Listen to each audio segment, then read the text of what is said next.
They erased me from the family, but I returned as the owner, and he proposed that night. Her silent power, his steady love, their empire. My name is Amanda Tran. I'm 32 years old, at exactly 9:12 a.m., the ping of a new message sliced through the soft hum of the espresso machine beside me. I was seated in the corner office of the Vellum Group's headquarters in Singapore. A space lined with brushed steel, warm wood, and floor-to-ceiling windows that framed the Marina Bay skyline like a painting. I just signed off on the group's 12th property acquisition this quarter. I reached for my phone without urgency, half expecting another supplier update or a calendar reminder from Lucas. Instead, it was from my sister. "Hey Amanda, so we're throwing a 60th birthday party for Dad next weekend. Just family, nothing big. Thought we'd spare you the discomfort. Hope your travel blog is still going." The words didn't sting, not anymore, but they still told a story. I leaned back, letting the leather chair creak beneath me. The room around me, minimalist, calm, stood in stark contrast to the chaos still clinging to my last name. Tran. The family that assumed I was still finding myself in hostels. The family that never knew I was the silent co-founder of Vellum, a luxury hospitality group with 27 high-end resorts under its wing.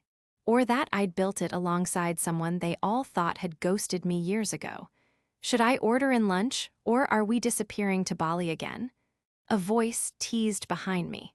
Lucas Hayes stepped in, suit crisp, smile crooked. The same man who once rejected my pitch in a Harvard venture studio, then spent 5 years building the empire with me in silence. "We've got a family booking," I said, turning the screen toward him.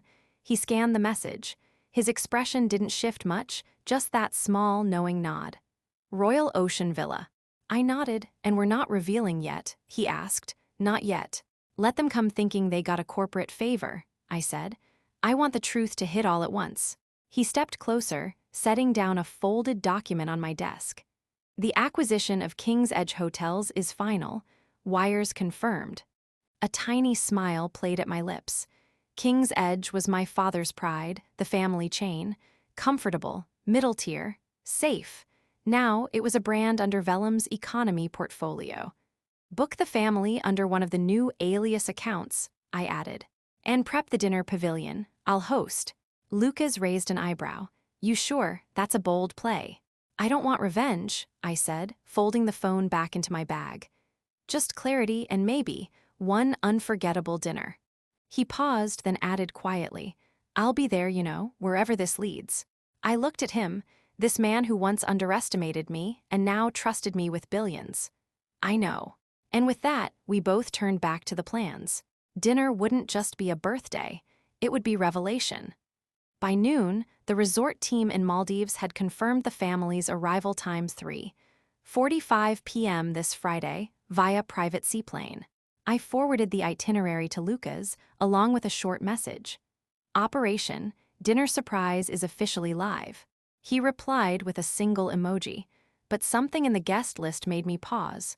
There was a name I hadn't expected. Samantha Voss, my sister's best friend, my ex-roommate, and the woman who once drunkenly told Lucas, in front of everyone at a college dinner, that I was too emotional for business. Lucas had walked away from me that night. He de-apologized later, yes, but still, some cracks don't reseal. They transform. I leaned forward and typed a quick query into our private database. Samantha's last 3 stays, all in our competitor chain, Kingston Hotels. Interesting. I flagged her reservation for an upgraded welcome. The kind that comes with a brief but professional, "we do things differently here" energy. Meanwhile, Emma, my executive assistant, was already 2 steps ahead. Samantha has requested gluten-free meals and asked if the villa has Instagrammable corners. Should I roll out the rose bath and light her ego candles? I smirked, just make sure she doesn't find out who owns the tub. At 2 p.m., Lucas walked in with the updated portfolio file. "We may have a problem," he said, tossing a tablet in front of me. The screen showed a press inquiry. "Rumor is Vellum Group's founder female. Speculation rises after a private dinner reservation is confirmed under E.J. Parker, in Maldives. I blinked. We've been quiet for 5 years, I said. Lucas nodded. But this dinner, this is a stage, and people are watching now. I looked at him carefully. Are you still okay being invisible next to me? He didn't hesitate. I've been building beside you, Amanda, not in front of you, not behind you, beside. If this dinner's the curtain call, I'm proud to walk in second.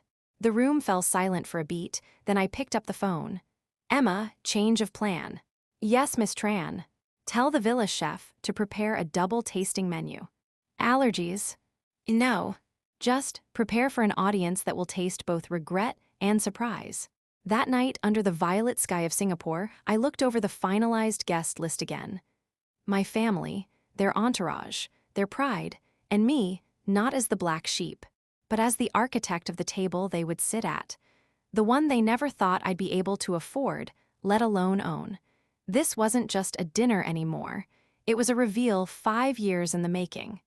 The seaplane touched down at exactly 3:47 p.m. From my vantage point inside the control suite, disguised as the operations manager, complete with resort-issued earpiece and linen uniform, I watched them disembark. Amanda was the first down the steps, of course. She wore her usual, oversized sunglasses, a Chanel scarf, and that slight head tilt she adopted when she wanted to look like she belonged somewhere she didn't. She turned to the camera crew that had come with her.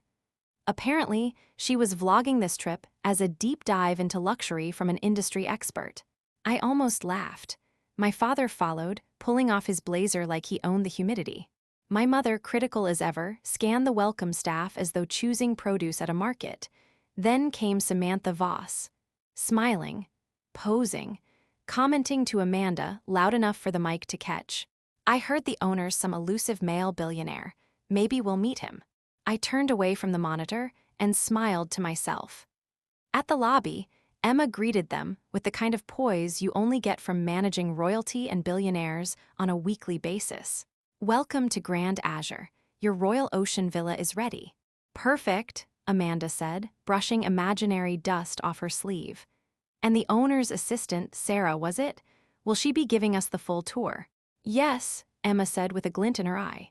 She's waiting. 5 minutes later, I stepped in, still incognito, still Sarah. Amanda narrowed her eyes immediately. You look familiar. Have we met? No, I said, smiling professionally. But I've read your work. You're quite the expert in 3-star experiences. Her nostrils flared. Excuse me. Nothing, ma'am. Right this way. The tour went smoothly until we arrived at the infinity pool deck. That's where the first tension crackled. Amanda leaned toward Samantha and whispered, loud enough to hear, "This design reminds me of that prototype Amanda pitched in college. The one that got rejected." Samantha nodded. Yeah, except this one actually works. I paused, standing by the carved archway with the exact same dimensions I had sketched in my dorm 5 years ago. The owner personally approved this design, I said.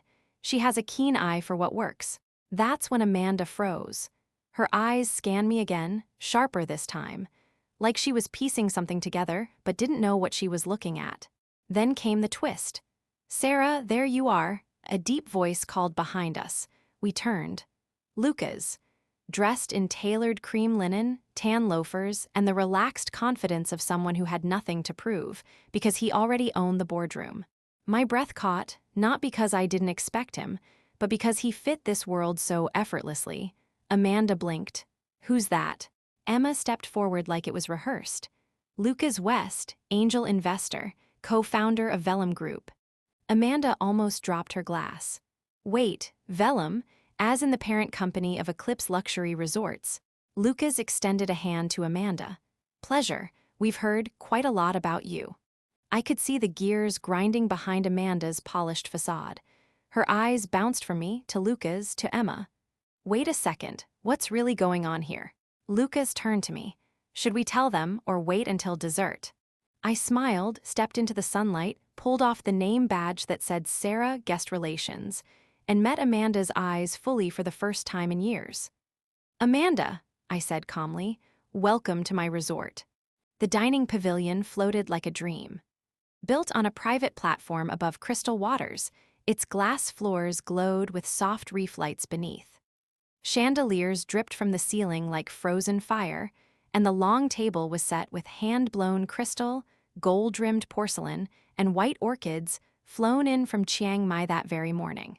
Amanda stepped in first in a slinky silver dress. Her heels clicked once against the marble entry before she stopped cold.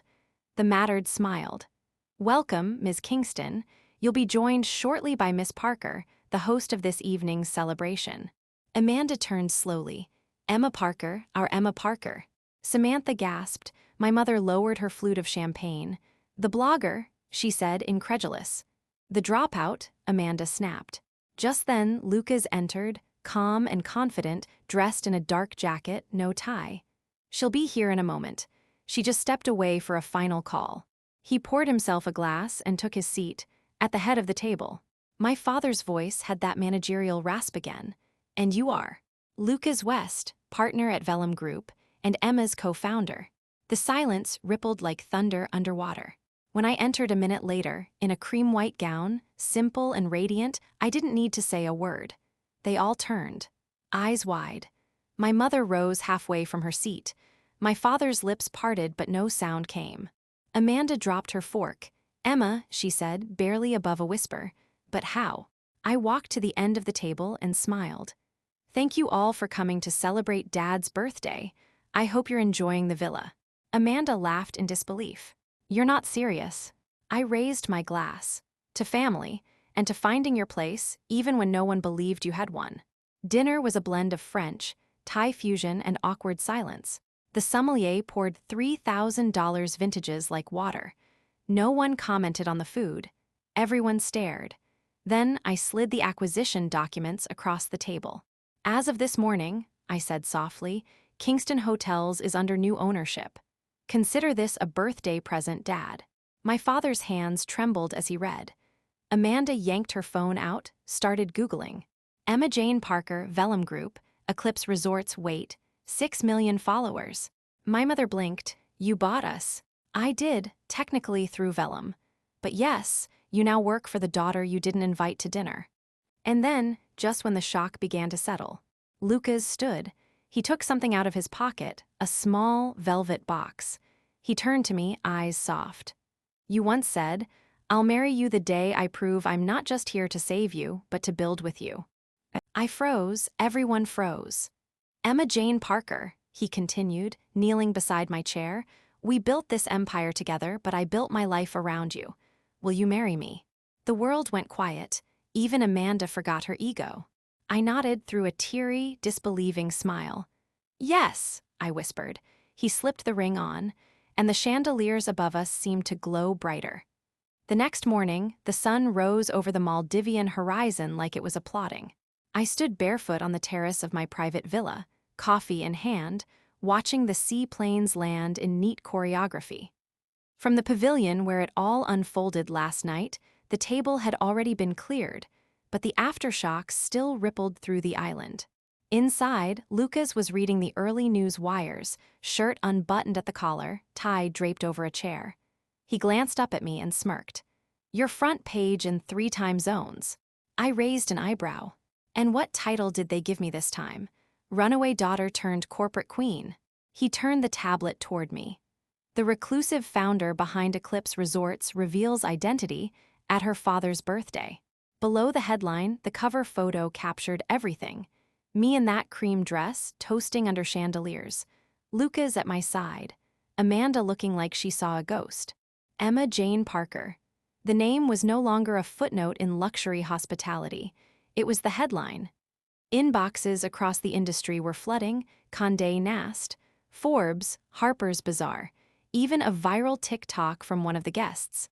Y'all, the owner of this resort, was the travel blogger, her family uninvited.